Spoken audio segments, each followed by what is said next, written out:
Ya. Halo semuanya dari Bu Agus. Jadi di video kali ini kami akan mempresentasikan tentang termokimia.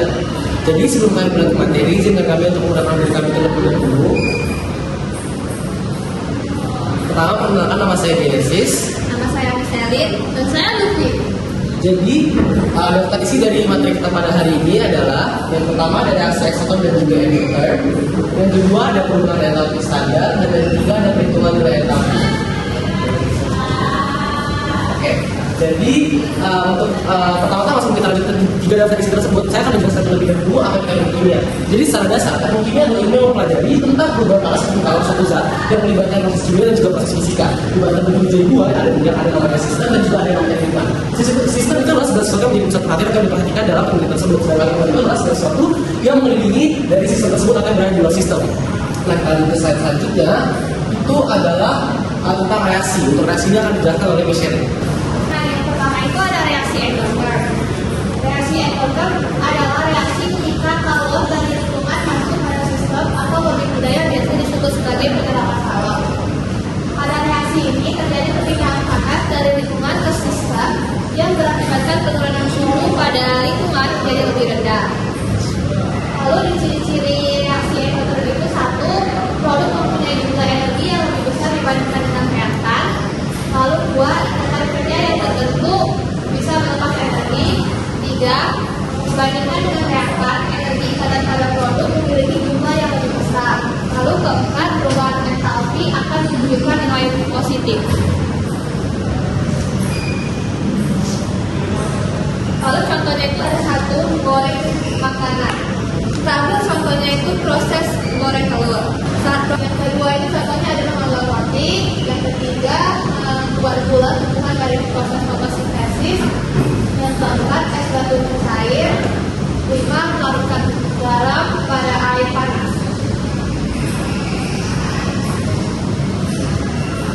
Lalu contoh soalnya itu ada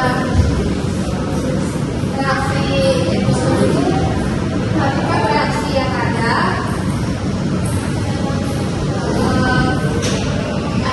N2 plus O2 plus 2NO.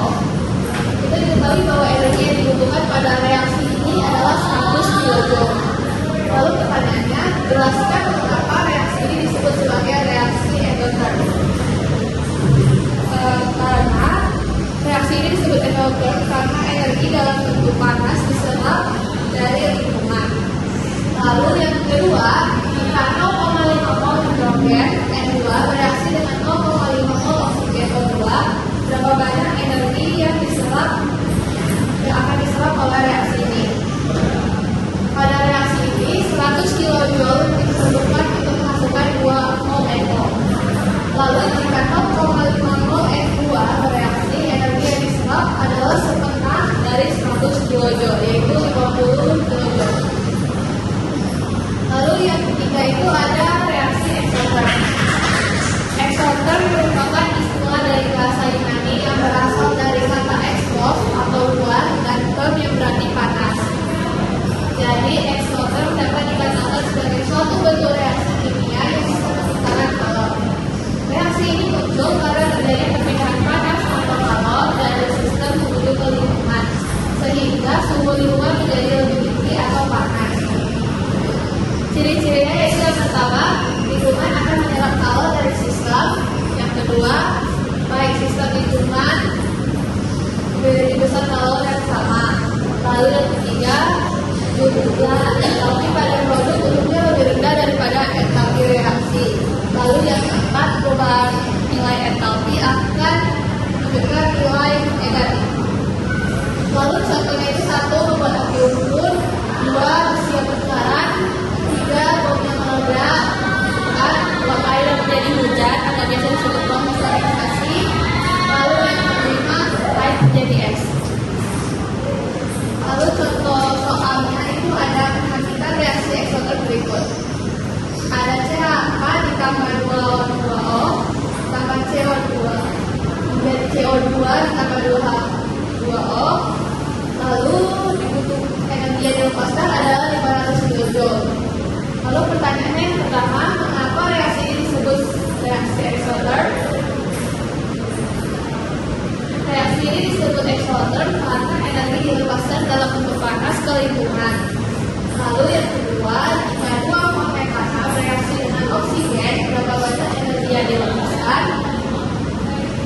Pada reaksi ini, 500 kJ dilepaskan dari setiap satu mol metana. Jika dua mol metana bereaksi, energi yang dilepaskan adalah 2 kali 500 kJ, yaitu 1000 kJ. Nah, untuk materi yang kedua itu ada perubahan entalpi standar. Nah, pertama-tama perubahan entalpi standar itu apa sih? Nah, pengukuran entalpi pada kondisi standar itu tuh bertujuan untuk menghindari perubahan entalpi karena adanya perbedaan suhu. Nah, dengan kondisi standar, pengukuran entalpi itu tuh menjadi lebih akurat. Perubahan entalpi standar itu dibagi berdasarkan perubahan kimianya, dan ada 4, yaitu ada pembentukan, penguraian, pembakaran, dan netralisasi. Yang pertama kita akan bahas pembentukan. Nah, perubahan entalpi pembentukan standar merupakan perubahan entalpi pada pembentukan satu mol suatu zat dari unsur-unsurnya yang diukur pada kondisi standar. Jadi yang perlu dicatatkan itu adalah pembentukan ini itu dari unsur ke senyawa ya. Dan yang perlu dicatat lagi ada unsur diatomik dan unsur poliatom. Nah, mereka itu tuh nggak bisa berdiri sendiri. Kayak unsur diatomik itu ada O2, H2, N2, F2, Cl2, Cl2, Br2, dan unsur poliatom ada P4, S8. Nah, untuk contohnya ini ada H2 tambah setengah O2 sama dengan H2O, dan datahannya adalah minus 285,9 kJ. Lalu yang kedua ada penguraian. Nah, perubahan entalpi penguraian standar itu perubahan entalpi pada penguraian satu mol suatu zat jadi unsur-unsurnya yang diukur pada kondisi standar. Nah, catatannya itu penguraian itu berbeda kayak pembentukan. Penguraian itu dari senyawa ke unsur, jadi kebalikannya. Untuk contohnya ada CH4, jadi CH4 itu dari C tambah 4H dan datahannya adalah plus 1662 kJ. Yang ketiga ada pembakaran. Nah, perubahan entalpi yang terjadi pada pembakaran satu mol suatu zat secara sempurna pada keadaan standar. Catatan itu pembakaran itu zat plus gas oksigen. Nah, untuk contohnya ini ada C6O12O6 tambah 6O2 menjadi 6CO2 tambah 6H2O. Datahannya sama dengan min 2803 kJ. Yang terakhir ada netralisasi. Perubahan entalpi netralisasi standar merupakan perubahan entalpi standar pada penetralan satu mol asam oleh basa atau satu mol basa oleh asam pada kondisi standar. Nah, untuk catatannya itu asam plus basa sama dengan garam plus air. Jadi untuk contohnya ada 2NaOH tambah H2SO4 jadi NH2SO4 tambah 2H2O, datahannya min 200 kJ. Nah, sekarang kita akan masuk ke contoh soal untuk pembentukan entalpi standar. Nah, pertanyaannya adalah persamaan termokimia yang menunjukkan entalpi pembentukan standar adalah, nah, yang A ini adalah netralisasi. Kenapa netralisasi? Karena dia ada asam dan juga basa. Datahannya cuma min 788 kJ. Nah, yang B ini karena ada O2, ini merupakan pembakaran. Bukan, karena kita mau cari pembentukan standar. Nah, yang C ini tuh sama seperti A, yaitu netralisasi, ada asam dan basa. Yang D ini tuh juga sama, ini ada asam dan basa. Nah, yang terakhir karena yang lain sudah pasti tidak, berarti otomatis E pembentukan standar kan. Tapi untuk alasannya, karena seperti yang awal saya ada bilang mengenai beberapa unsur yang tidak bisa berdiri sendiri, itu tuh termasuk N2 dan juga H2. Makanya di sini ada setengah. Jadi jawabannya untuk contoh soal ini adalah E. E merupakan pembentukan karena dia terbentuk dari unsur menjadi senyawa. Selanjutnya kami akan membahas tentang perhitungan nilai entalpi, di mana perhitungan nilai entalpi itu membuat dua cara, yaitu kalorimeter dan juga bumess yang telah kami ambil. Jadi pertama-tama sebelum kita lanjut ke materi, saya akan melihat terlebih dahulu untuk kalorimeter. Jadi kalorimeter itu adalah sebuah alat untuk mengukur kalori ataupun panas. Di mana kita telah tahu bahwa kalorimeter itu dan bumess itu berperan penting dalam penelitian yang berhubungan dengan perubahan energi yang terjadi dalam reaksi kimia. juga di sini. Dan juga selanjutnya saya akan menjelaskan tentang rumus dan juga konsep. Di mana dalam rumus dan juga konsep ini terdapat beberapa yang harus kita pahami. Yang pertama Q system, yaitu F dikali C kecil dikali delta T. Ini adalah massa, ini adalah alur jenis air, dan juga ini adalah suhu akhir dikurang suhu awal. Terus Q kalorimeter ini adalah C besar dikurang delta T, di mana C besar ini adalah kapasitas kalor, dan juga delta T ini seperti yang tadi saya jelaskan, suhu akhir dikurang suhu awal. Di mana untuk mengetahui Q total cari delta H itu adalah Q system ditambah Q kalorimeter. Di mana ada catatan juga, jika suhu naik maka delta H itu adalah minus, dan jika suhu turun maka delta H itu adalah plus. Delta H itu untuk cari delta H, rumusnya itu adalah Q total per mol. Jadi ibu berikut penyelesaian dari kalorimeter. Di mana di sini terdapat diketahui MCACl 26 gram, MH2O 110 gram akan menghasilkan M total 116 gram, C kecil 4,2, C besar 50 joule, MnCaCl 2111, T awal 25 derajat dan T akhir 30 derajat. Untuk mendapatkan delta T untuk menyelesaikan soal nanti kita akan mengurangkan T akhir mengurang T awal, di mana akan mendapatkan 6 derajat Celcius. Untuk penyelesaiannya, pertama-tama kita harus mencari yang namanya Q system, di mana Q system didapatkan dengan mengalihkan massa total dikali C kecil dikali delta T, di mana massanya adalah 156 gram, C kecilnya adalah 4,2, dan delta T-nya adalah 6. Hasil yang didapatkan adalah 3931,2 joule. Selanjutnya kita harus mencari yang namanya Q kalorimeter, di mana Q kalorimeter dicari dengan cara C besar dikali delta T, di mana C besar itu adalah 50 dikali delta T dengan 6, berarti menghasilkan 300 joule.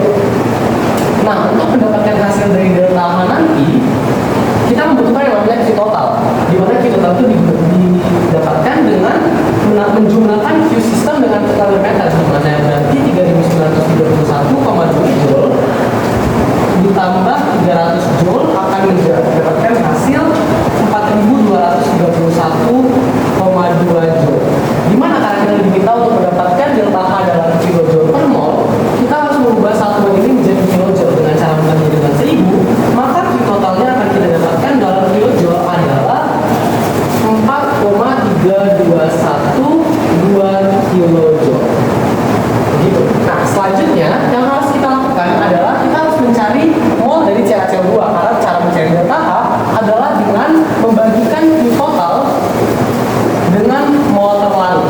Di mana untuk mendapatkan mol terlarut tersebut kita membagikan massa dengan MR dari mol dari terlarut tersebut, di mana massanya adalah 6 dan MR-nya ada 111, maka kita mendapatkan mol dari si CaCl2 ini adalah 0,0541 mol. Selanjutnya tinggal kita masukkan saja, di mana delta H sama dengan Q total per N terlarut, di mana akan kita dapatkan berarti 4,321,2 kilojoule dibagi 0,0541 mol. Maka hasil yang kita dapatkan adalah 78,21 kilojoule per mol.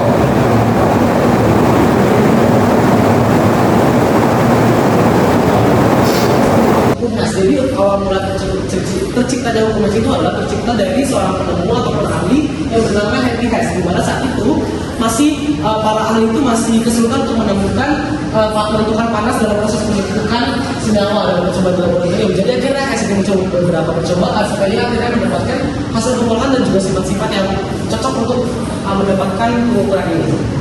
Nah, hukum Hess itu menyatakan dengan beberapa ini, di mana rumusnya itu adalah delta H sama dengan delta H1 plus delta H2 plus delta H3, di mana delta H ini diwakili sebagai perubahan energi. Hal yang berikut saya akan jelaskan penyelesaian dari hukum Hess yang diagram. Di sini terdapat beberapa yang diketahui. Yang pertama dari reaksi pertama 2C plus 2O2 menghasilkan 2CO2, di mana 2C plus 2O2 bisa juga menghasilkan 2CO plus O2, di mana reaksi 2CO plus O2 bisa juga menghasilkan 2CO2, di mana delta H2 min 222 kJ dan delta H3 min 566 kJ. Untuk mendapatkan ini kita bisa menggunakan rumus yang tadi saya katakan di slide sebelumnya, di mana untuk mendapatkan delta H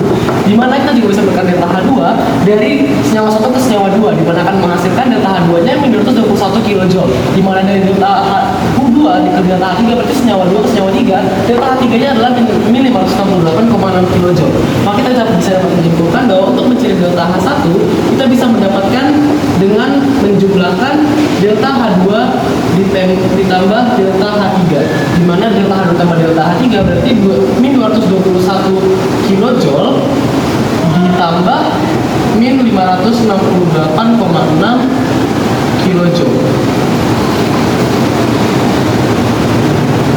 Terus 89,6 kilojoule. Delta H1 nya adalah 289,6 kilojoule. Hal itu, jadi berikut adalah penyelesaian dari hukum Hess untuk cara yang terakhir, di mana terdapat sebuah reaksi P4 ditambah 6Cl3 akan menghasilkan 4PCl3, delta H-nya adalah min 499 kilojoule, dan juga ada yang kedua adalah 4PCl5 terdiri dari unsur P4 ditambah 10Cl2, delta H-nya adalah 3434 kilojoule. Di sini kita diminta mencari untuk 4PCl3 tambah 4Cl2 yang menghasilkan 4PCl5. Di sini kita harus mengetahui terlebih dahulu bahwa 4PCl3 berada di sebelah kanan. Nanti kita harus membalik ke sebelah kiri, maka kita harus membalik reaksi yang pertama ini menjadi 4PCl3 dihasilkan dari P4 ditambah 6Cl2. Dimana jika kita membalikkan, maka delta H-nya itu yang dari awalnya minus akan menjadi kebalikannya, atau plus, dimana dari plus akan menjadi minus. Dimana min 2499 kilojoule akan menjadi plus 2439 kilojoule.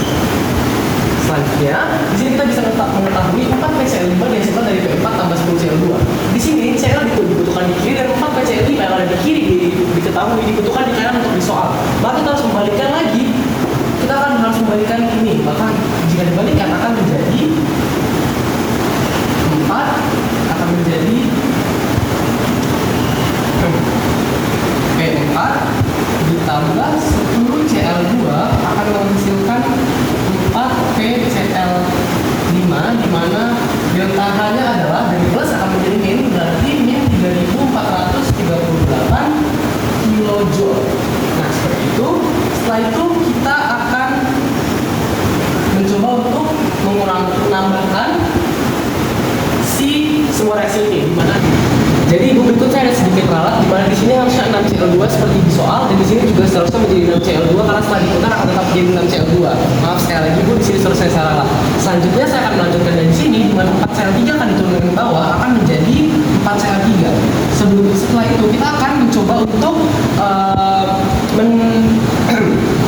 mencoba untuk remove ataupun menghilangkan beberapa yang sama, di mana P4 dan P4 akan kita hilangkan karena tidak dibutuhkan di hasil, dan juga di sini dibutuhkan yang namanya 4Cl2 bisa didapatkan dengan cara 10Cl2 dikurang 6Cl2 maka akan menghasilkan plus 4Cl2, dimana langsung kita turunkan aja si hasilnya yaitu 4PCl5, dimana delta H-nya berarti tinggal kita kurangkan 2439 dikurang 3438, maka akan didapatkan hasil yaitu min 999 kilojoule. Nah, ini belum standar nih.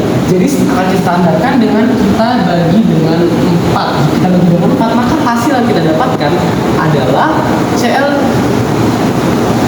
4PCl3, maaf sebelumnya 4PCl3 menjadi PCl3 ditambah Cl2 menghasilkan PCl5, di mana delta H yang awalnya min 999 jika dibagi dengan 4 akan menghasilkan min 249,8 kilojoule. Baik Ibu, sekian dari presentasi kami.